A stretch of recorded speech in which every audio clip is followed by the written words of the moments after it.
And hello, everyone. Good evening, and welcome to another live reading by me, Tim Maloney, your humble narrator and reader of indie author books. Tonight, we're going to be reading Disintegration by Thea Landen. As you can see from the pictures next to you, it is a sci-fi style of a book, and Thea Landen is best known as an erotic novelist. However, because many of the platforms that I stream to, well, they're not okay with me reading erotic material online, but I still wanted to have an opportunity to highlight this fantastic indie author. So I worked with Thea and we found ourselves a happy medium where I could start the book, I could read a little ways in, without getting so far as to get either of us banned from platforms. So tonight we will be reading the first the first 6 chapters of Disintegration by Thea Landen. I hope you guys will enjoy it. Of course, all 6 chapters will be available on my YouTube channel as well as my Rumble channel after the broadcast tonight. So if you do have to miss any of it, you'll be able to check it out there. And might I recommend you also think about checking out her book, this one or any of the many others that she has written, all available on Amazon for your reading pleasure. If you are somebody who does like to get involved with some of the more, shall we say, erotic novels, this is a great place for you to be able to do so. Fantastic author, and like I said, we will read the first 6 tonight. So without much further ado, because I do record all of these, I'm able to speak with you guys in between chapters, but I don't want to speak during the chapters because that's reserved for the recording. But feel free to put any of your thoughts and comments out there, and I will be happy to respond to the ones that I see in between the chapters. Now, let's go ahead and get started. So sit back, relax, and prepare to enjoy as we dive into another indie author reading. Tonight, once again, reading Disintegration by Thea Landen. And if you happen to be in as hot of an area as I am right now, hydrate. Now, let's go ahead and get started. Chapter 1. The window's awning offered little relief from the scorching sun. Callum was determined to finish tending to the garden before it became too hot to work outside for extended periods of time. Lilia knelt next to her father, mirroring his movements. He showed her where to plant her seeds, ensuring there were proper distance away from the irrigation system and not crowded too close together. "Will you be home to eat the vegetables when they're all done growing?" she asked. "Of course, sweetie. Be sure to save the biggest one for me." "Okay, Daddy." The door opened behind them. Callum knew who it was without looking. "I thought digging in the dirt was going to be my job today," he said to his wife, chuckling.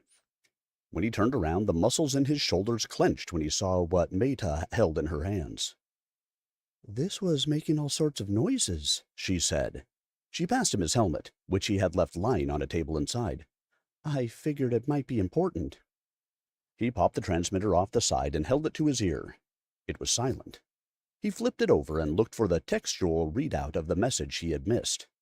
The news was discouraging, though not unexpected.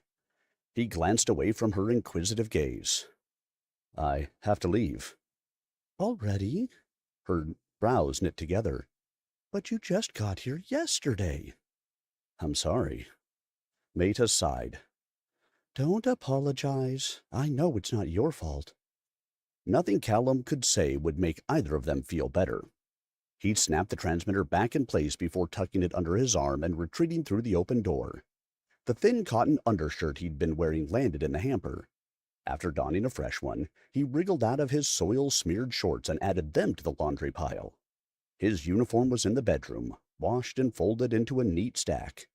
Shaking it out, he stuck his arms through the shirt sleeves and buttoned it to his neck. Meta stood in the doorway as he dressed. "How bad is it?" she asked. He stopped fastening the long khaki pants and looked at her, aware of the 4-year-old girl peeking out from behind her mother's skirt. "I don't know yet. If they called us back this early from leave—" He forced a smile for their benefit while he tucked in the ends of his shirt. "I'm sure everything will be okay." She didn't answer. He brushed past her on his way to the main entrance of the house, where he had left his boots. Taking a seat on the sofa, he pulled them on and started the tedious task of lacing them up. Lilia sat next to him. "Are you coming back soon?" "I hope so, sweetie." He tried to maintain his chipper tone. "Maybe you and Mommy can finish the garden, and then we can eat your vegetables when I get home." "Mommy doesn't like kneeling in the grass anymore." A frown darkened her face.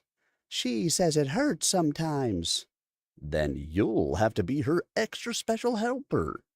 Callum finished knotting the laces and kissed the top of her head. "I know you already do a good job listening and following instructions." "We always manage," Meta said. He stood up and crossed the room. She welcomed his embrace, leaning her head against his chest. "This never gets any easier, does it?" she asked, her voice muffled. "No." He stroked her thick, black hair. "But I'll be back before you know it." "You always say that." "Isn't it true?" She pulled back, the corners of her mouth turned up in a small smile. "I suppose it is." He kissed her, letting his lips linger near hers. Wisps of her scented soap tickled at his nose. He inhaled deeply, reluctant to let her go. "The time will fly by while I'm gone. I promise." He patted the rounded bulge of her abdomen, swollen with the life growing inside her. "And my CO already assured me I can be here when you need me most." "He's a good man." Callum released her from his hold and scooped his daughter into his arms. "And I've already spoken to Lilia about how she needs to be on her best behavior then, right?"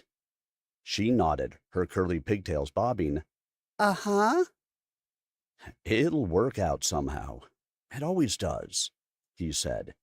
Shifting her to the other hip so she couldn't see, he winked at Meta.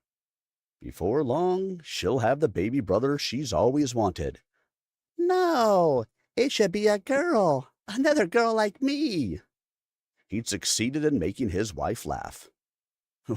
"Well, we'll find out soon enough, won't we?" she said. She took Lilia from him and set her back on the ground. "You better get out of here before you cause a total meltdown." He grinned at her. "Yes, ma'am." Crouching down, he kissed the little girl on the nose, eliciting a giggle from her. He repeated the gesture on Meta before brushing his lips against hers one final time. "I love you. Both of you." She squeezed his hand and followed him to the door. "Stay safe." Copper sands swept across the barren plains, landing in drifts along the thick stone walls surrounding the village.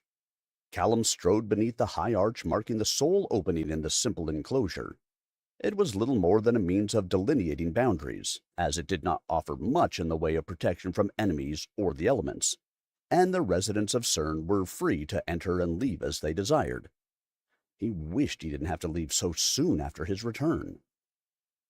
The hover scooter stood where he had parked it against the wall the previous day. Leaning toward the center, he waved his right wrist in front of the scanner. It beeped upon confirming his identity via the chip implanted under his skin, and the lights on the console flashed to life. He climbed aboard, reached into the inner compartment for the goggles to lock onto his helmet, and set the coordinates for his destination. Another high-pitched chirp acknowledged the commands, and the scooter moved forward. Despite his gear, wind and grit whipped through his cropped blonde hair as he skimmed over the desert at the vehicle's top speed. It was many miles before he saw another living being. Other soldiers from his unit, indistinguishable dark specks drawn to the compound at the northwestern corner of their country, like filings to a magnet. They converged near the low, flat building and disembarked from their identical hover scooters. Hushed murmurs rippled through the ranks. None of them had any information other than the brief orders that had been transmitted. Callum followed the group through the dusty hallways to the largest room at the heart of the base. The massive chamber quickly filled with hundreds and hundreds of men and women, all wanting to hear why they had been assembled. When the general appeared at the front of the room, silence descended upon them as he stood at attention. "I'll be brief, and I'll be blunt," the older man stated. "The ceasefire was a trap, one we should have seen coming. Those bastards from Palavia and Charitar alike put aside their mutual hatred for once and coordinated a joint attack." Angry whispers and various slurs added to the tension in the room. An irritated glare from the man in charge put an end to them. "The Border Patrol is holding them off for now, but they need all the help they can get," he continued. "They have reason to believe the initial onslaught was just the beginning. Our enemies must have had this planned for a long time, and it's only going to get worse." The vocal indignation crept to a louder volume. This time the general shouted over the din. "That scum wants to take Tectan, and we won't let them. We shall never submit." Ire morphed into patriotic pride, and a glorious roar erupted from the troops. Upon their dismissal, they moved to their assigned duties in a perfectly choreographed routine. They had prepared for this scenario many times. This was no longer a rehearsal. Callum proceeded outside, heading straight for the field of armored tanks. The third one in the second row was his delegated spot, and he arrived at the same time as the 3 soldiers who shared it with him. Each machine required 1 person to steer and up to 3 gunners to aim the equipped weapons. He climbed inside and took his place at the controls on the right. All that remained was the order to move out. 12 miles separated the base from Tectan's hotly contested border. It didn't take long for the sleek vehicles to traverse such a distance. Within minutes, the posts marking the edge of their land became visible on the screen displaying their surroundings. They barely registered in Callum's consciousness, as his attention focused elsewhere on the monitor. "Holy shit," the driver said as they drew close. "What are those things?" Silver-gray smoke streaked the sky above the horizon. Below the clouds of debris were the charred remnants of the Border Patrol's equipment. Colossal machines shaped like deadly insects towered above the carnage. They crawled across the battlefield on jointed legs in a macabre dance, crushing any remaining rubble. The latest example of their enemy's advanced technology was an awe-inspiring sight, as Callum had never seen anything like them before. They also filled him with a horrifying sense of dread, and a cold sweat washed over him. No one spoke. The sounds of the melee were subdued by the armored walls of the tank. Realization of how the hollowed chamber was too quiet set in, and Callum turned a dial on the panel in front of him. Nothing happened. I'm not getting a radio signal over here," he said. 3 other pairs of hands fiddled with their own controls. "Damn, they must have jammed our signals. What? How are we supposed to get our orders?" Petrified, they watched their screens. One of the robotic creatures stopped moving, and its center hub swiveled to the left. A missile hurtled through the air and struck one of the Tectani tanks, exploding on impact. Callum winced at the bright flash of light. Though he could no longer make out the form of the vehicle, the outcome was obvious. "What should we do?" the driver asked, notes of fear apparent in his voice. "Do we advance? Or retreat?" "We can't stay here. We're a sitting target. Maybe we should get around to the side. Attack it from behind if we can." Callum gripped the handles of the large weapon he controlled. "It's worth a shot," he said. "Let's go." They maneuvered around the edge of the wreckage once crewed by their colleagues. The soldier at the center gun took the lead and issued the commands. On his signal, Callum fired at the nearest enemy. If their own projectiles had any effect on the mechanical arthropods, it wasn't noticeable. A shell hit the ground in front of them. Sand billowed up in an orange haze, obscuring their view of the outside. A second shot grazed the side of the tank, sending it spinning out of control. "They're surrounding us!" the driver yelled. Callum fought to stay upright in his seat. They needed to escape, and quickly. Before he could vocalize his thoughts, the shockwave from another blast jolted him to the floor, forcing the air from his lungs. He scrambled to the far right side of the inner compartment, while everything blazed around him in a blinding glow. A searing pain burned through the left side of his body, and he could no longer move. Screaming, he clawed at his face and shoulder, desperate to free himself from the unbearable sensations.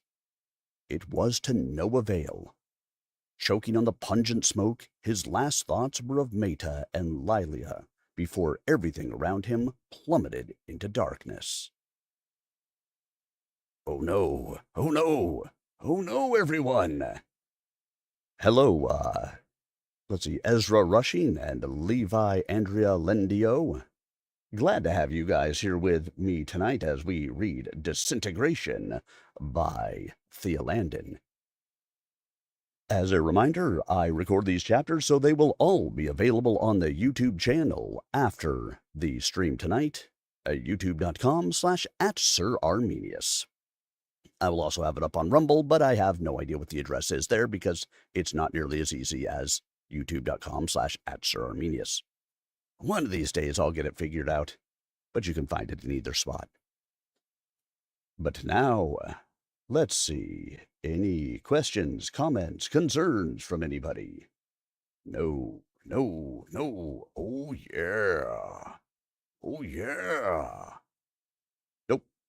I see no questions. Which means you guys are just thoroughly enjoying it. Let's find out what happens next, shall we? When we continue into Chapter 2. The room was a stark white blur. Callum clenched his eyes shut in an effort to block out the incandescent lights. He lay flat on his back with his limbs outstretched. When he tried to bend his arms, a pair of fabric restraints impeded his movement. Something feels different. Something's wrong. His heart pounded in his chest as he tried to make sense of the situation. A deep voice sounded from his right. "Callum, can you hear me?" He stiffened. "Callum, if you can hear me, open your eyes. Slowly." His right eyelid lifted a fraction of an inch, followed by the left. He adapted to the brightness of the room, and when he no longer needed to squint, he sought out the source of the voice. "Good to see you awake and alive." He tried to turn his head and was successful. A man sat next to the table on which he rested, his pale blue eyes intently focused on him. Gray hair was slicked back from his forehead, which creased as a smile spread across his thin lips. "We weren't sure you were going to make it." Where am I?" Callum's throat was dry, and he managed little more than a choked whisper. "Who are you? What happened?" "One inquiry at a time. You've been through a lot, after all." The man adjusted the collar of his pristine white cloak. "I am Dr. Zedek. You're in my laboratory, which is part of a larger underground facility." He swallowed and was able to muster a louder tone. "How did you know my name?" Zedek tapped his wrist, below the restraints. "As soon as we saw you were a member of the Tectoni military, we located and scanned your chip." Military. Memories wafted through his mind like a cold breeze. "There was an attack. At the border." "Indeed there was." Callum furrowed his brow as he recalled the images of the grotesque weapons that had hit his tank. "Where are the others?" The doctor's smile disappeared. "Unfortunately, you were the only member of your unit we found alive." He closed his eyes, grief and panic forming a nauseating pit in his stomach. There were so many questions, but his top priority remained unchanged. Meta, I need to get out of here. I need to get home to my family." He struggled to sit up and couldn't. "Let me go!" "We can't. Not yet." "I need to get home," he said, shaking his head. "I have to get back to CERN." "Callum." He cringed, not waiting to hear what he was certain the next words were going to be. "CERN is gone," Zedek said, his tone even. "Everything within 30 miles of Tektan's border was decimated." "No!" He fought against the restraints. "They were supposed to be safe there. Everyone moved far enough away." "I'm sorry." "No!" The cuffs held him in place, and he thrashed against them. His exertion was futile. "Doctor, his heart rate's all over the place," spoke a second man behind Callum. Zedek leaned forward. "Callum, listen to me. I know you've had quite the shock, and there was no good way to break the news to you. But we went through an awful lot to try to save your life, and you may not be out of the woods yet. You need to calm down." He attempted to relax and slow his breathing. "Okay. I'm okay." He swiveled his head to the opposite side to see the second person attending to him. Before he could get a good look at the man, he caught sight of the other side of his body. His arm was a pure black hue and gave off a glossy sheen. When he twisted his wrist to inspect the underside of his palm, he glimpsed the mechanical joints of his fingers. Lifting his head, he saw the smooth material extending down the line of his torso. His leg looked utterly inhuman and unnatural. It responded to his commands, and he rotated his ankle without difficulty. But it was a poor match for the tanned flesh on the opposite side. He trembled, and the sickening feeling increased. "What did you do to me?" "We saved your life. You were badly injured, and—" "What did you do to me?" he screamed. He put all his strength into breaking free of his bindings. Though he didn't know where he was, he needed to escape. He was trapped in the worst nightmare his imagination could conjure, and he was desperate for any way out. Zedek stood up. "Sedate him." Callum wanted to beg him for answers, to choke an explanation out of him.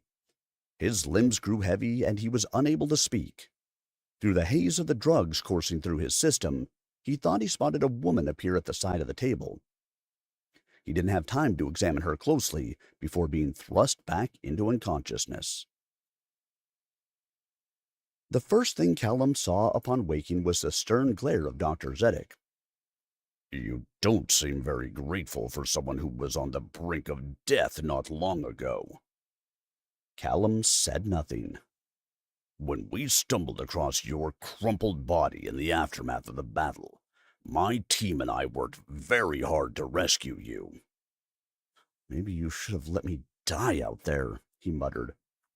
"Had I known you were going to be so much trouble, I might have considered it." The doctor's steely gaze did not change. "But you're here. You're alive. And while I haven't performed a neurological exam on you, I haven't seen any evidence of brain damage or loss of cognitive function."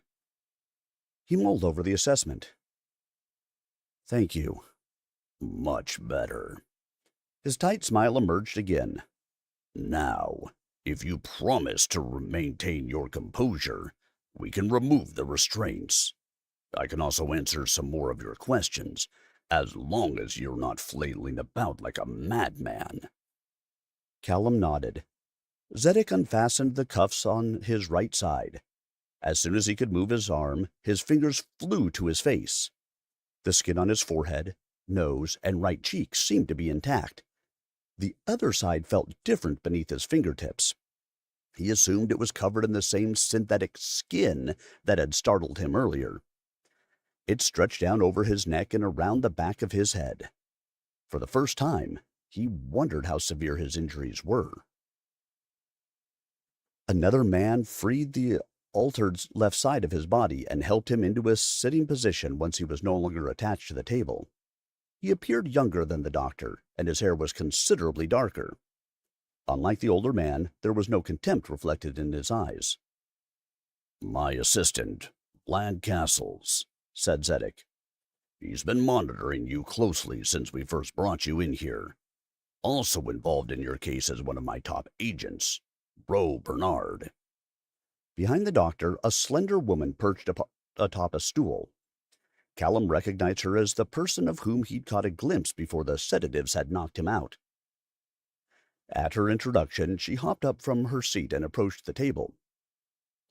"Pleased to meet you," she said. Callum raised one suspicious eyebrow. "Agent? That's a curious title." Zedek laughed. "Surely you must have realized by now this is not a military facility." He hadn't given it much thought. Looking around the austere room, he saw no markings, nothing to help him determine the affiliation of his saviors. If Zedek told the truth, he could at least rest assured he was not being held captive in enemy territory. He required more information. So, where am I? Geographically? One of Zedek's shoulders twitched. "We're approximately 60 miles west from the mess of a border you were so valiantly trying to protect." "In Charitar or Palavia?" he asked. "Does it matter?" Annoyance tinged his question. "None of us swear allegiance in any particular land. The Midnight Scorpions are spread all throughout these 3 war-torn countries, and beyond." The wary eyebrow arched again. "I've heard of you," Callum said. "I thought you guys were a myth. Just another scare tactic to keep us focused and instill a sense of pride." "We are plenty real, I assure you." Zedek's lips twisted back into his pleased grin. "We do serve a purpose. We also offer plenty of services to anyone who might be interested." "So you're—" "Some call us mercenaries." Ro chimed in. "But I think it's a rather loaded term, don't you?" Zedek didn't give him a chance to answer. "What they call us is unimportant. What we do is far more significant." "And what, precisely, is it that you do?" Callum asked. "Trust me, you will become better acquainted with the practices of our organization." The doctor's wry smile never faltered.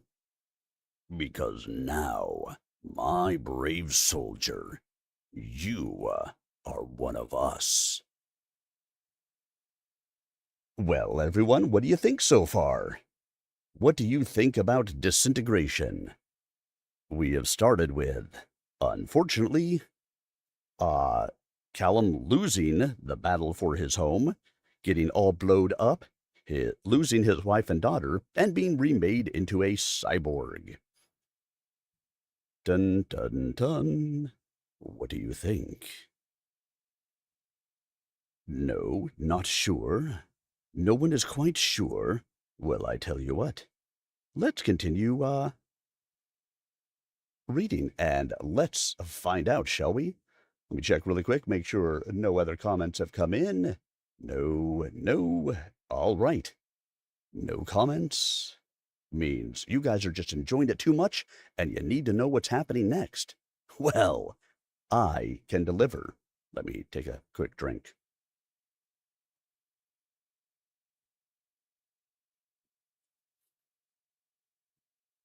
All right. Here we go with Chapter 3. Callum's mind spun in a whirlwind of confusion as he tried to process everything he'd learned. While he struggled to make sense of all that had happened since the battle in Tektan, his trio of acquaintances insisted he get back on his feet and move around.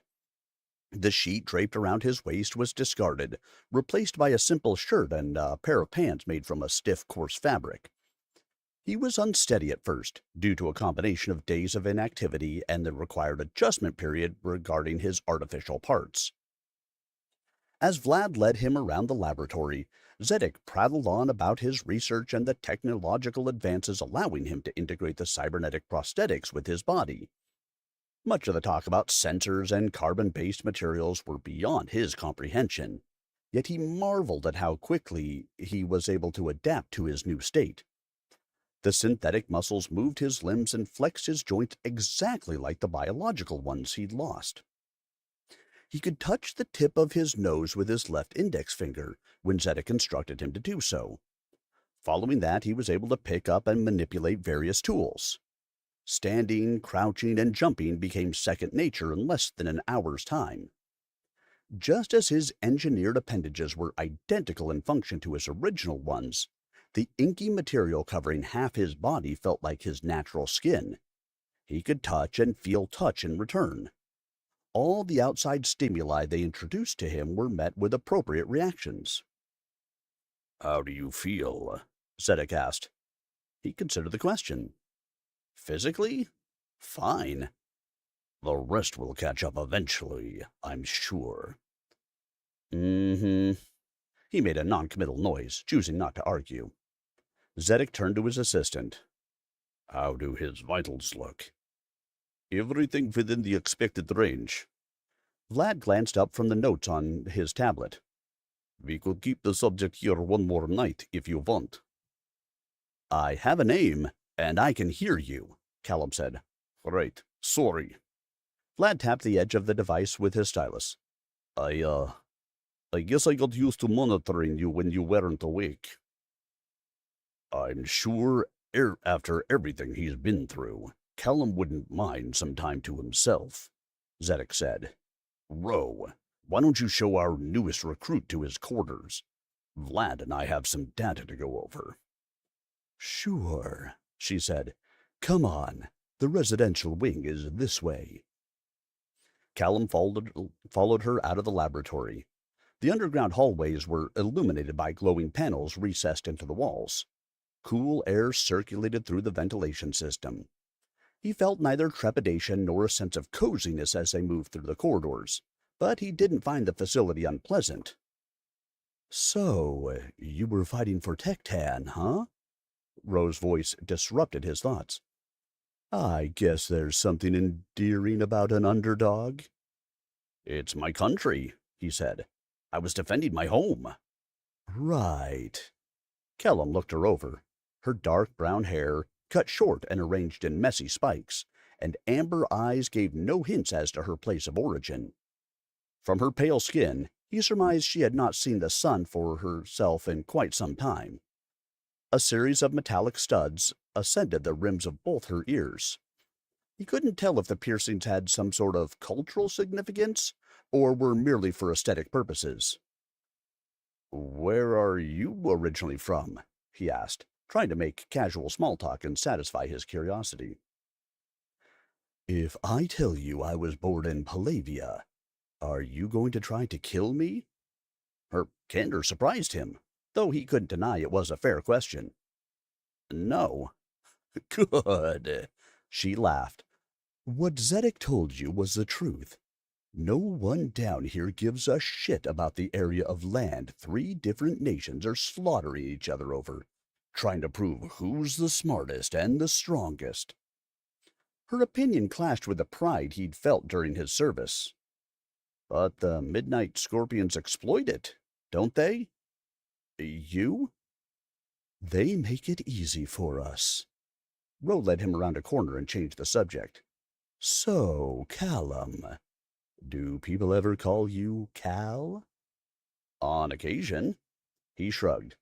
"Never was too crazy about the nickname." "Aw, not even from Meta?" she asked. He stopped walking and stared at her. "Sorry.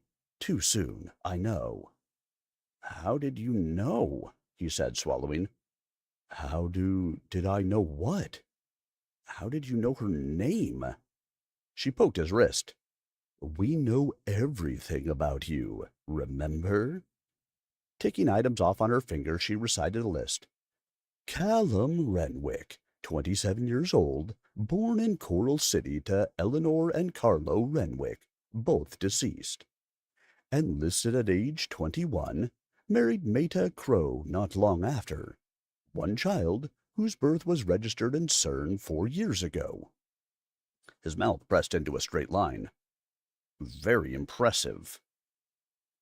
After the basic details come a list of every military toilet you ever crapped in. Shall I continue? I'm surprised the chip doesn't include my favorite color or the names of my childhood pets. The cutoff has to be somewhere. But hey, we got lucky. She smirked. If it had been the other side of your body to be blown to bits, we would have had to wait for you to wake up to ask all those questions. Callum narrowed his eyes. So glad my injuries didn't inconvenience you too much. Didn't bother me. I'm not the one who had to piece you back together. My duties where you're concerned start tomorrow. Rose stopped in front of a plain brown door. Here we are, the finest accommodations the Scorpions have to offer. She pushed it open and ran her hand along a panel on the wall. Lights suspended from the ceiling flickered. Callum stepped inside to look around.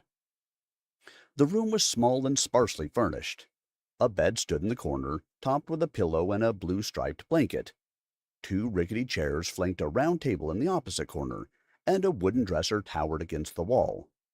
A second door led to what he presumed was a washroom. If the rest of the organization's rooms looked as bare as his, he didn't think they were expected to spend much time in their private quarters. I'll come collect you in the morning, Rose said. We'll grab a quick bite to eat and then get right to work. Work? She crossed her arms, though her amused expression belied any annoyance.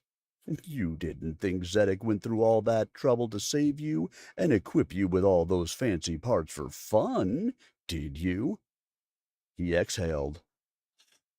I suppose not. Good.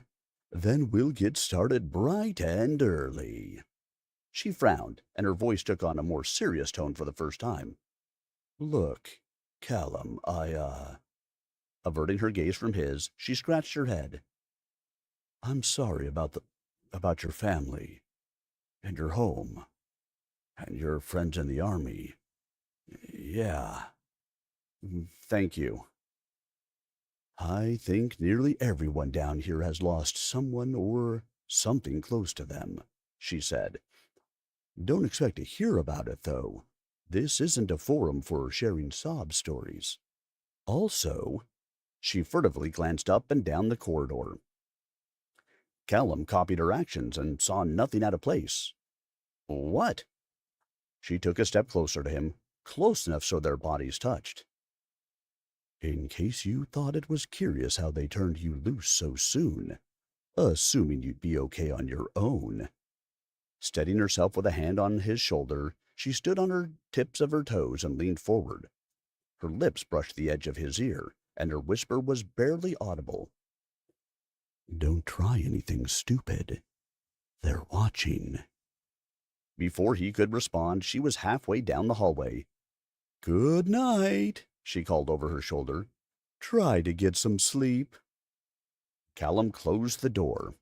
He finally had a moment to himself, and he didn't know what to do with it. There was so much to process, much to grieve. His curiosity won out over everything else. He crossed the room to the second door and peered around it. The object he sought lay inside, a mirror. He didn't recognize the face staring back at him. Disgusted, yet fascinated, he entered the washroom and took a closer look. If he turned his head to one side, the reflection of his tanned skin and sun-bleached hair showed no signs of him being anything less than an average human male. From any other position, though, there was no ignoring the angular plates comprising his chin and left cheek. The socket that had once held his eye was now filled with a glowing scarlet orb.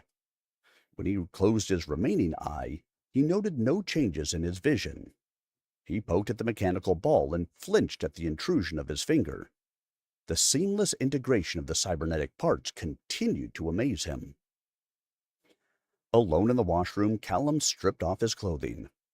The small square mirror hanging above the sink didn't reveal his entire body, but he was able to examine himself without its aid. The flexible black material wrapped around the left side of his torso, stopping shy of his navel. It fused with his skin along the line of his sternum, covering his chest and shoulder before flowing into his robotic arm. Closer inspection revealed the downy blonde hair that once lined his pecs and abdomen had been removed. His heart pounded with anxiety and he looked further down. Reaching a hand between his legs, he breathed a sigh of relief when he found his penis and testicles intact, having escaped any injury. Callum's gaze returned to the mirror. The more he watched his reflection, the less it resembled him. Full acceptance would come in time. He admitted Zedek had been correct. He was lucky to be alive, and he had to make the best out of his unexpected situation. He located a toothbrush and some toothpaste in a cabinet. With the supplies provided for him, he repeated his usual nightly routine and took comfort in it. He used the toilet, washed his face and hands, and returned to the main room. Skimming his hand over the panel Ro had used, he extinguished the light. Despite the lack of illumination, he could still see every specific detail of the furniture. Interesting, he thought as he lay down on the bed. In the darkness, the day's trauma resurfaced. He couldn't escape the images of Meta and Lilia floating through his mind. Regardless of how hard he tried to push aside the horrific scenarios, thoughts of their deaths plagued him. Their smiles, their energy, their potential. Everything had been ripped away in an instant. Were they fortunate enough to die quickly? Or were their last moments filled with terror and agony? Did they wonder when he was going to come save them? Why had their lives been taken and his spared? Tears dripped from his remaining eye, rolling down his cheek to the pillow below. He had failed them. The assumption they were safe in CERN had been incorrect, and they all paid for their mistake dearly. Grief gripped his chest, and his sobs echoed off the unfamiliar walls. When his sorrow exhausted him, he drifted into a fitful sleep, haunted by the dreams of all he had lost. Well, everyone, what do you think so far? How are you liking the book Disintegration by Thea Landen? Reminder, if you have missed any part of this as we have gone through, I am recording this and it will be available on my YouTube channel after the stream tonight, youtube.com/@SirArminius. It'll be there for your watching and listening pleasure. I don't see any comments that have come in from anybody, so we can continue on our way as we'll move right into the next chapter. Let me grab myself a little drink because talking is thirsty work. The real Barbette, bro. How are you, my friend?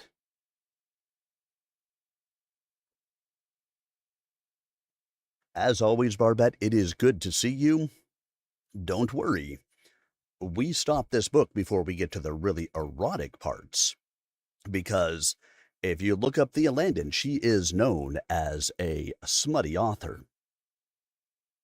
In fact, I believe that's her name on Twitter, Thea Landen, smutty author or something like that. But we will stop before we get to the parts that would get me banned from Twitch and YouTube and Rumble and all of those things. Don't worry. But if you find that you're enjoying it or you do like those kind of books, might I recommend you go and check out Thea Landen and check out some of her books. This book, I know, for one, is free to read if you are a Kindle Unlimited subscriber. Hey, you know, Barbette, I am happy to read any indie author books that they want to send me to read, because not only does it allow me to get into different genres, but the book is really good. I haven't actually read up to the smut part, so I don't know for certain how the smut side is, and I can't say that those are normally my bag of tea, but I know a lot of people like them, so if you happen to be one of those people, then check it out. And now let's go ahead and dive into Chapter 4. You ever used these before? Rose swirled a pair of silver glasses in her fingers. We had some basic simulation programs, Callum said. Nothing too fancy. The room was comprised of white panels. Not only were they all on all four walls, but the squares covered the floor and ceiling as well. One pane was different from the others. Zedek, Vlad, and 3 other people sat behind a clear window. Other than him and Ro, the room was empty. Then I'm sure you're going to have some fun in here. She passed him the glasses and produced a pair of her own. We'll start off easy. If something moves, shoot it. If you shoot me, I'll get a little shock, which is annoying, so don't do that. He inspected his equipment. Right. Got it. Zedek's voice resounded through the earpiece Callum had slid into place before entering the room. We'll be running a number of different scenarios. No matter what you see, stay calm and attack the enemies. Stay calm? He repeated. It's just a simulation, right? Yes, but we're taking note of several different factors, he said. Any damage you would have sustained were the situation real will be recorded on your sensors. Agent Bernard will be standing by should you get overwhelmed. Ro cocked her pistol and grinned. Let's pretend to kill stuff. Callum donned the lightweight eyewear and lifted his own weapon. The lit panels dimmed before projecting a scene into the room. The sands stretching in front of him were reminiscent of the desert surrounding CERN. Notably different were the trees, bushes, and other assorted greenery dotting the landscape. He would have marveled at the complexity of the artificial setting, but the soft patter of footsteps approaching distracted him. A feline creature with dusty taupe fur appeared from behind a shrub. It lunged at him, and he fired the gun. A burst of energy exploded forth from the barrel and struck the animal in the head. The large cat slumped to the ground from the impact, unmoving. He heard a low growl behind him. Spinning around, he pulled the trigger twice in rapid succession. 2 more animals fell, splayed across the sand. Every time he heard a noise, his instincts took over, and he discharged his weapon at the source. The projection shimmered, and the bodies vanished. A dark spot appeared on the horizon, growing larger as it came closer. When Callum could discern the details, he recognized the shape as a robotic drone, similar to those he'd seen dispatched by Charatar's forces. The streamlined figure dodged the first blast from his gun and increased its speed. He recovered from the miss and fired again. The first 2 shots slowed his opponent, while the third succeeded in knocking it down. A faint whirring sounded in his ear, and he dove out of the way, landing on his stomach as another drone raced past him. The robot turned around in a narrow arc, hurtling toward him again. He rolled over and sprang to his feet, shooting at his foe. It pitched forward, its head landing inches from the tips of his boots. He didn't have long to reflect on its close proximity before the next one launched its attack. When dozens of drones littered the field, the phase ended. Callum thought he would have time to catch his breath while the fallen bodies disappeared into the electronic ether. The floor rumbled beneath him, and he stumbled. Shadows darkened the sky, sending the finer details of the manufactured scene into obscurity. His head jerked around, and he realized he was surrounded. Giant machines dwarfed him, their humanoid shapes stalking toward him like the prey he was. Hulking masses formed an indomitable circle. He looked down at his gun, which seemed pitifully small in comparison. Though he knew it was nothing more than a well-designed illusion, his pulse raced, throbbing in his temples. A door on the chest of one of the machines slid open. He avoided the beam of light shooting forth from the cavity, but he didn't move fast enough. The bolt struck him in the ankle. "Ow!" he said, though it stung more than anything else. He fired the flimsy handgun, first at the one shooting at him, and then at the others. It did nothing to stop the advancing robots. He crouched down and scrambled between the legs of the nearest enemy before they closed in on him.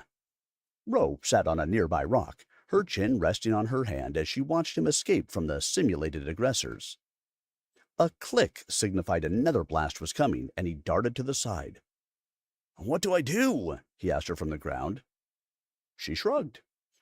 Callum stood up and ran, trying to put as much distance between him and the enormous machines as possible. Forgetting he fought in an enclosure, he was surprised when a wall prevented him from getting very far. "Damn it!" he muttered, rubbing the shoulder that had taken the brunt of the impact. Another bolt of light struck the wall above him, reminding him he couldn't stand still for too long. Shaking off the jolt, he was on the move once more. He couldn't run laps around the room forever, ducking and dodging attacks, and wondering how long they were going to let the simulation proceed. Risking a glance behind him, he saw the robots had formed a single-file line as they followed his path and hunted him down. An idea flickered to life. The next time he passed Ro, he snatched the gun from her hand. "Hey!" she squealed. Ignoring her outburst, he broke into a sprint, keeping in mind the markings designating the walls that had escaped his memory earlier. When he'd gotten as far as he could possibly go, he turned around and raised both pistols. Aiming for the center of the leader's body, he pulled the triggers over and over, as fast as his fingers would allow. The first robot kept moving toward him, though it was slowed by the rapid bursts of energy. Behind him, the others continued at the same pace. The next in line crashed into Callum's target, followed by the one behind it. The collision rippled down to the last one, and it was too late for them to change course. They crashed to the floor in a tangle of metal and wires, no longer a threat. The desert panorama shifted, and the panels returned to their original blank state. Ro removed her glasses, and he did the same. "Shit, Callum," she said, her default smirk returning. "Zedek wasn't messing around when he installed all those swanky equipment on you." He wiped one side of his forehead. "What do you mean?" "As far as I know, you're the first person to survive to the end of this particular sequence on his first try." A door opened behind them, preventing him from asking further questions. Zedek entered the room with his faithful assistant in tow. "Very interesting, soldier," he said. "Very interesting indeed." "Ro was telling me—" "Yes, I heard. And she is, in fact, correct." He paced in front of Callum. "You're meeting our expectations, reaching the goals we set when we first began our research a long time ago. Your reflexes, your reaction time, your responses to stimuli the normal human body wouldn't be able to perceive." "It's astounding," Vlad said. "I mean, everything is going as we predicted. But to see it with my own eyes is an incredible experience." Callum wasn't convinced he'd done anything out of the ordinary. "I just did what came naturally," he said. "I didn't really think about it." "Perfect." Zedek stopped moving. "The success of this project hinged on the seamless integration of the parts we created for you and your existing body. Your claim of not noticing any physical changes is significant, not to mention a testament to our own skills. We're going to mold you into quite the formidable assassin." Every time the doctor spoke, Callum felt he was one step behind everyone else in the room. That is your ultimate plan?" "Well, yes." Zedek raised an eyebrow. "We're in a war zone, in case you forgot. Don't tell me you've never killed anyone before, because I know it's not true." He conceded the point with a silent nod. "Not everyone is fighting for power and land. They're fighting for the technologies to help them achieve their goal." A muscle in his jaw twitched. "There are also those out there who oppose my organization and pose a threat to the way we conduct business. You will serve multiple purposes. Arguing seemed pointless. Who am I going to be killing? Zedek chuckled. How quickly we changed your mind. Let's not get ahead of ourselves today. There are still plenty of things we need to do before we start sending you on missions. Callum sighed. Answers were not always easy to come by with his new associates. Fair enough. There was Chapter 4, completed and ready for all of you.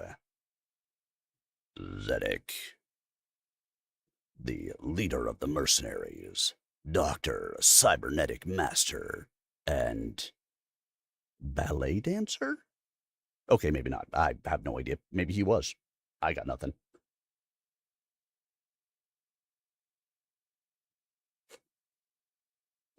Barbet, as always, thank you for the continued support of the channel.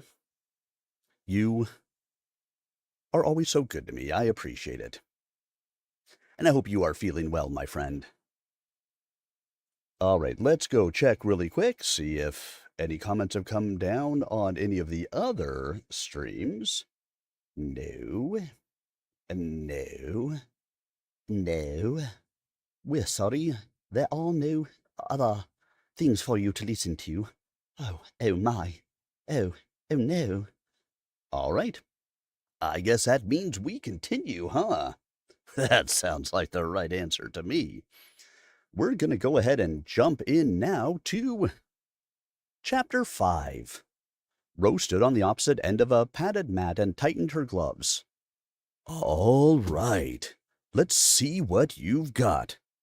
Come at me. Callum shifted his weight from side to side. Are you sure? She rolled her eyes. I wouldn't have said it if I didn't mean it. And if you're going to start in with some bullshit about how I'm a woman and you're not going to fight me, don't. Just don't. So much had happened since he first woke up in the underground base. He had been forced to re-examine his comfort levels in more than one situation. Fine. Let's do this. She took a wide stance and braced herself for his attack. He rushed at her, and she easily sidestepped him. Really?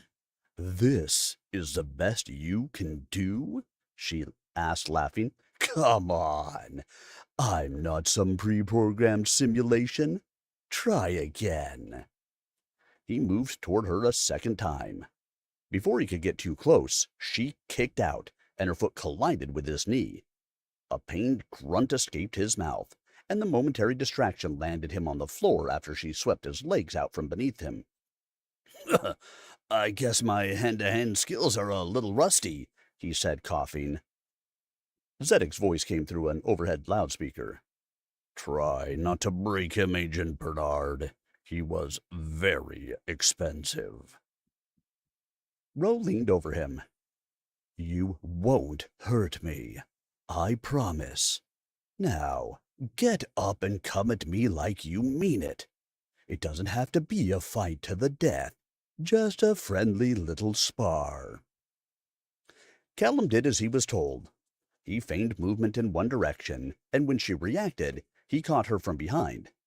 Despite his best efforts to restrain her, she wriggled out of his grasp.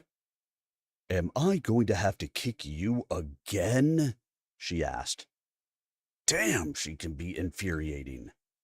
His thoughts were interrupted by her foot flying at his face. Instinct took over, and he stopped its trajectory with his left hand.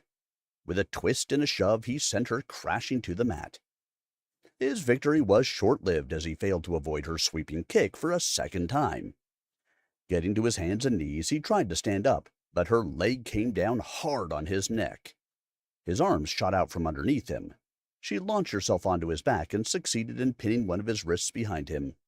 See, she said. Now we're getting somewhere. Though she wasn't heavy at all, Callum assumed he would have better results pushing her off to the side rather than straight up. Using his free hand for leverage, he rolled to the right. They tumbled across the mat, and he attempted to remove himself from her hold. She used the momentum to her advantage and wound up on top of him once more. Rose's good-natured taunts never ceased. "You're doing better than some of the men I've trained," she said, looking down into his eyes. "But I kind of thought you'd be done by now." He sighed. The trick would be to catch her off guard, then simply overpower her with his superior strength. However, she predicted every move he made and refused to concede the upper hand. As he found himself flat on his back yet again, he decided to skip the first step and see what he was capable of with his new abilities. This time as he rolled, he hooked his left leg around her to prevent her from slipping too far away. She struggled, but she was no match for the engineered muscle of his robotic limb. Once she was beneath him, he wasted no time in pinning her down with his knee. Her arms and legs flailed about in a futile attempt to break free, but it was too late. Keeping her in place with his full weight, he leaned forward and captured her wrists. Twisting both of them behind her back, he held her tight until she stopped moving. He didn't know how long he had to keep her immobilized, nor did he know how many rounds this match was expected to last. "Well, then." The mat muffled Rose's voice, but didn't shield her amusement. "This was a lot more fun than I expected. Don't you agree?" Callum had yet to memorize the underground labyrinth of identical corridors in the base. Though confident he could find his way back to his quarters eventually, he accepted Rose's offer of an escort once they had been dismissed for the day. "We'll stick to a similar schedule for tomorrow," she said. "Zedek and his lab rats want to run some more sims. Then I think we might put some real weapons into your hands and see what happens." He nodded. "All good things, I hope." "It's up to you. But so far, you've been performing spectacularly. I don't think I've ever seen Zedek so happy. Or whatever his version of happiness is. And you can practically see Vlad salivating at the opportunity to work with something other than numbers on a page." Callum couldn't help inquiring as to the opinion of his enigmatic companion. "And you?" She glanced sideways at him. "What about me? Am I meeting all your expectations?" They arrived at his door. "Look, Callum, I took this assignment for one reason. I thought it would be interesting," she said. "I didn't have anything to do with the preparation, and I don't have much invested in the outcome. Whether your addition to the scorpions is a success or a failure, it doesn't make much of a difference to me." He turned the knob. "I see." She leaned against the doorframe. "Aw, don't take it personally." Her golden brown eyes sparkled beneath the chunks of hair falling forward into her face. "I'm sure you're a nice guy, and we'll work together just fine. We may even get to like each other enough that one of us would be sad for a while if the other got killed." He did have to give Roe credit for never giving him vague or cryptic answers. "As always, your compassion is overwhelming." "Hey, at least you always know where you stand with me." She swept the errant strands of hair away from her forehead. "Down here, we all generally get along with each other, but we know the risks of getting too close. Our world is a dangerous place, as I'm sure you are well aware." "I am." She pushed away from the wall and stepped toward him. "That said, it's not like we're mindless, soulless drones, either." Her hand rested on his left shoulder. "If you find yourself bored or lonely at night, let me know. I might be able to help." Callum had a feeling he knew what she was suggesting. It seemed to be a direct contradiction to what she'd said about maintaining professional distances, and he wasn't sure how to react. Uh, thanks, but I think I'll be fine. Suit yourself. She trailed her fingers down his polished skin and gave his arm a squeeze. If you change your mind, the offer stands. With a wink and a smile, Ro turned around and laughed. He let himself inside his room and made his way to the bed to lie down. During the day's activities, it was easy to distract himself from his grief. In his solitude, his thoughts went right to the family he had lost. He could see them clearly and picture every detail with perfect clarity. While the visions in his memory thrived, it was Ro's touch that lingered on his body. Since awakening, he had been poked and prodded by Zedek and his team of scientists. Ro had tossed him around the gymnasium and landed a few good hits, yet she had been the first to reach out to him in a less clinical way. She had caressed the artificial material stretching over his inhuman components. Her intent indicated she still saw him as a man. Callum groaned and buried his face in his pillow. He knew in his heart no one could compare to his precious Meta. The scent of her flowery perfume stung his nostrils, and the dulcet tones of her voice echoed in his ears. She beamed at him with her brilliant smile, the one mirrored in the face of their daughter. Everything about her was soft and warm and inviting. The imprint of her luscious curves filled his hands, radiating pure femininity. She'd always been all he'd ever wanted. He pulled the blanket up to his chin. She was gone, along with Lilia, and the child he would never meet. He longed for one more chance to hold them, to embrace them, but he knew his wishes would not be granted. Not only had he lost the most important people in his life, pieces of his body and soul had been destroyed in the fateful battle. What would she think if she saw him in his newly altered form? He shook his head. The answer to his question was obvious. Meta loved him, and nothing would ever change the simple fact. Regardless of the obstacles he faced, he could always rely on the strength she gave him. Even in her absence, that remained untouched. He had miraculously been given a second chance, and he owed it to her and Lilia to make the most of it. Accepting this new outlook was easier said than done.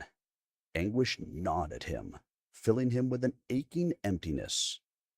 Alone in the darkness, Callum turned to sleep as an escape from the ghosts haunting him. All right, everyone, we have one more chapter to go. Yes, one more. Just one. You know what they say, one is the loneliest number that you'll ever do.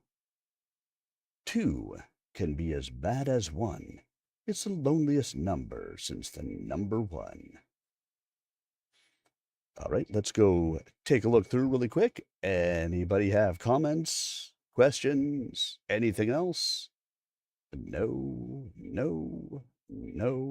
and no. So that means, ladies and gentlemen, boys and girls, children of all ages, it is time for us to read the last chapter of the evening. And why? Because past chapter 6, we get into the smuttier side of things. And unfortunately, YouTube and Twitch and Kick and Rumble and all of those don't really like those sides of things to be out there on their platforms. So we'll stop at 6. But if you find that you are enjoying the story and would like to check out more of it, check out the book on Amazon and any of the other books written by Thea Landen. Now, let's go ahead and start the final chapter of our read tonight with Chapter 6. A large translucent screen filled an entire wall of the conference room. Zedek tapped the corner and it glowed a faint green. Various commands appeared before him, far enough away so Callum couldn't make out the words. In all fairness, said the doctor, you've been reasonable and accommodating when it comes to our demands. You're not planning on attempting an escape or trying to rejoin the tectonic forces or any other foolish ideas, are you? No, Callum said. Good, because we're the ones who saved you, and we're going to train you to become better than you could ever be anywhere else. Never forget that. He stifled a grumble. I know. Zedek touched the screen again, pulling up a list of files. You're not ready to go out in the field yet, but I've decided you might as well know some of our plans for you. It's time for you to meet your first target. A picture of a woman filled the screen. She wore a navy blue uniform adorned with badges of all different colors. Her bright red hair was twisted and secured on top of her head in a tidy bun. Green eyes peeked out from behind a smattering of freckles, which gave her the illusion of being younger than Callum initially thought.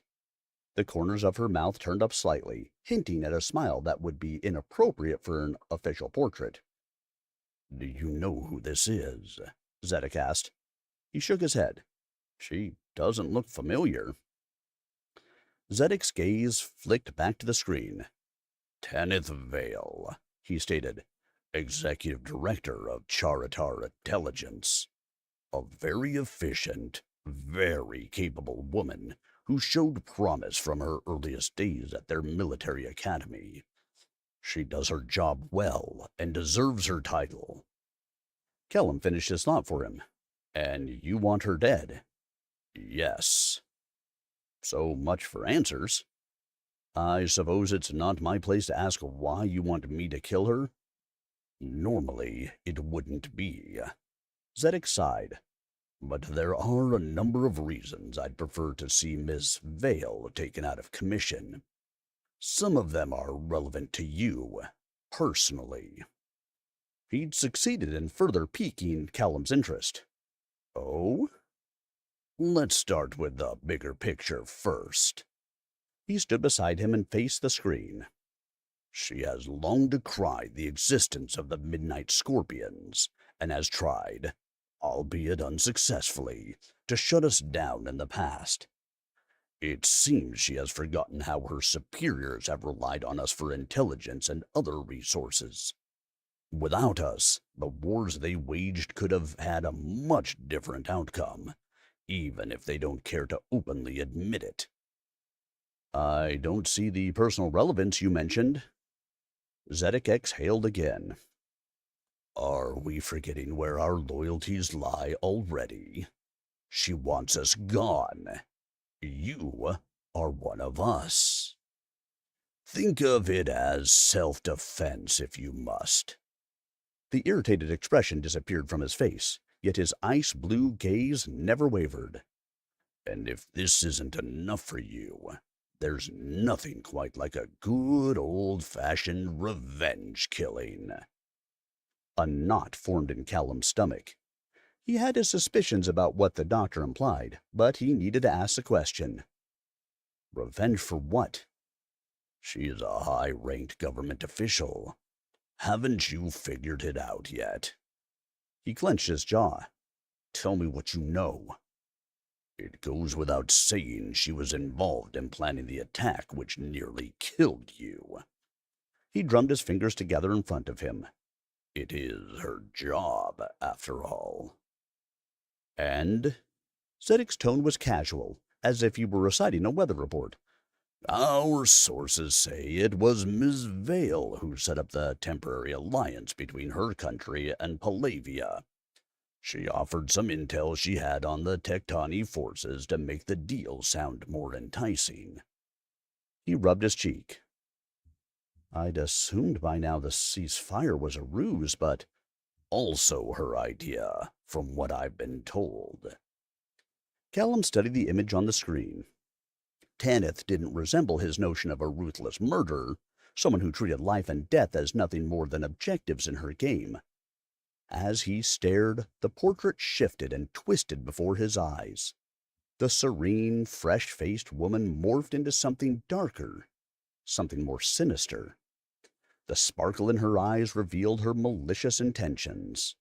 Rosy lips mocked him with their prim smile, moments away from laughing at his misfortune. Her cruelty seeped into his blood, sending pure hatred flowing throughout his body. Zedik inched behind him and followed his gaze. She took from you. She tried to destroy you. Your daughter will never have the opportunities this woman had. She erased that. He glanced to the side. Rose sat in the corner, silent and unmoving.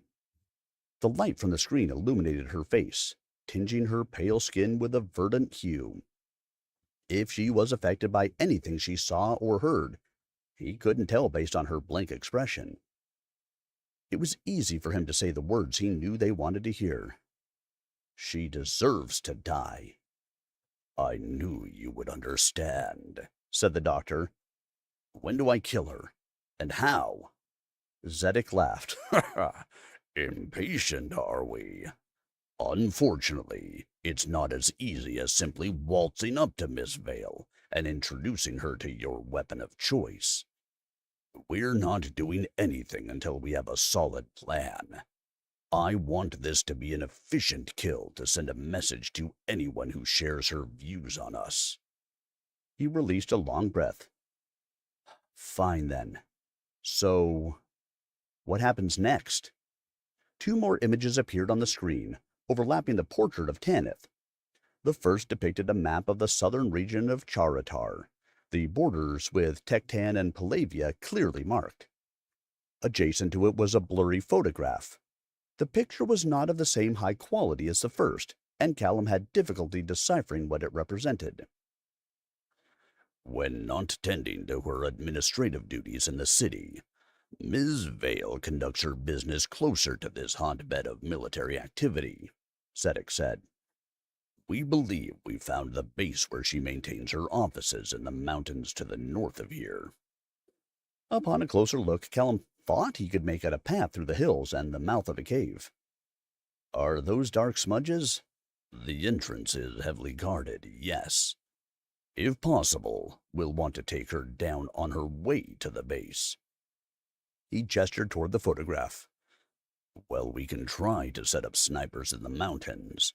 The surrounding areas are exposed and offer few places for us to veil our presence. Rose stepped forward and joined them in front of the maps. Callum, I think we might be getting ahead of ourselves. We still have a lot to do before you're ready to go out there. He nodded. I'm sure you're right. I've never really done anything like this before. Let Zedik assemble his teams and get all the information we need. She grinned at him. While they're doing that, we'll keep working here to turn you into a deadly force to be both admired and feared. Such lofty goals, Callum said. He wasn't sure how he felt about his new role, but determination to avenge his family's deaths eroded his lingering doubts. I'm ready to resume training whenever you are. Your enthusiasm is commendable, Zedik said. He dragged his fingers across the screen and the images disappeared. I'll admit I had some initial doubts about this project and your addition to my organization. But I think you're going to work out nicely. Once the screen dimmed, he turned around and extended his hand. Welcome aboard, Agent Renwick. And that, ladies and gentlemen, will reach us to the end of what I will be reading this evening.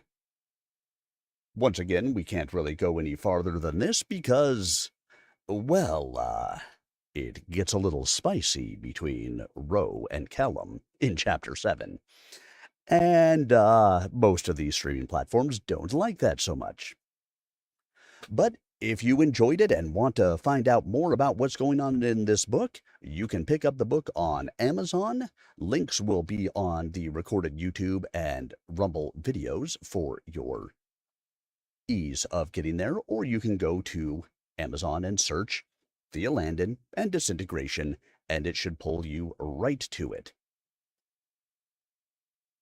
As a reminder, if you did miss any part of this, the recorded videos will be up on YouTube and Rumble later this evening. Look for them tomorrow because sometimes YouTube and Rumble are slow to get things uploaded. But thank you to all of you. The greatest gift that you can give me is the gift of your time, and I appreciate that you guys have given me the gift of yours this evening. If you have not done so already, make sure you do stop out to the YouTube channel, youtube.com/@SirArminius, and give it a subscribe. It's free to subscribe. You'll always hear when I go live. And, well, it helps to support my growing channel to be able to support these indie authors and their work. I hope you guys all have a wonderful rest of your weekend, and I hope you come back on Tuesday when we will be starting a new read. Not sure what it is at the moment, but look ahead and we'll have it up there for you. I will have it posted on my Twitter account @SirArminius if you're looking for me there. I'm @SirArminius in most places. And you can find out because I will be posting up ahead of then what my next read will be. Once again, I hope you guys have a wonderful rest of your weekend. Thank you so much for coming along to join me this evening. Make sure you do stop out there and support our author, Thea Landen, and her work, Disintegration, as well as various other works that she has written. Thank you all so much. Have a wonderful weekend, and I hope to see you guys all again really soon. Good night, everyone.